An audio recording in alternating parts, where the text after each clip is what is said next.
una cartica que yo guardo donde te escribí, que te sueño y que te quiero tanto, que hace rato está mi corazón latiendo por ti, latiendo por ti.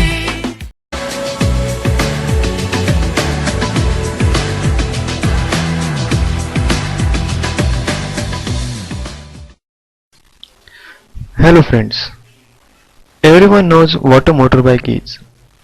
But how many of you know the working principle of a motorbike and its engine?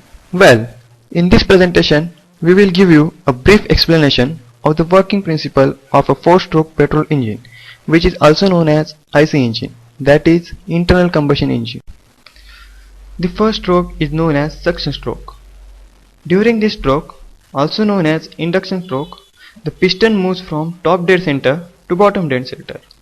The inlet valve opens and piston propagated fuel-air mixture is set in the engine cylinder. This operation is represented by a line on pressure-volume plane. The exhaust valve remains closed throughout this stroke. Moving on to second stroke, which is known as compression stroke. In this stroke, the piston moves towards top dead center and it presses the enclosed fuel-air mixture drawn in the engine cylinder during suction.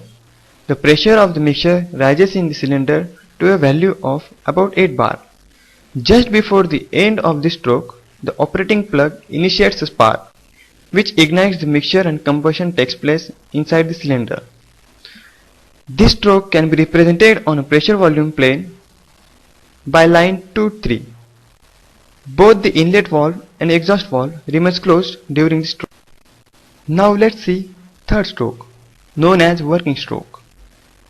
When the mixture is ignited by the spark plug, the gases are produced which drive or throw the piston from top of shaft, stores energy during this stroke and supplies it during the idle stroke.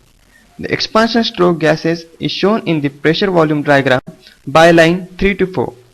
Both the valves remain closed during the start of the stroke, but when the piston just reaches the bottom dead center, the exhaust valve opens. Moving on to the last stroke, known as exhaust stroke. This stroke is the last stroke of the cycle.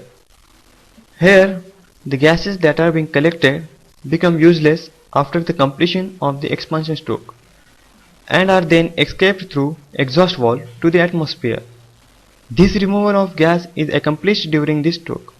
The piston moves from bottom dead center to top dead center, and the exhaust gases are driven out of the engine cylinder. This is also called scavenging.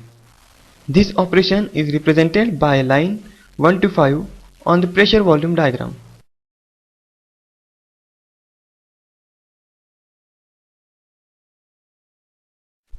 With this, we come to an end to our presentation. We hope that you all have understood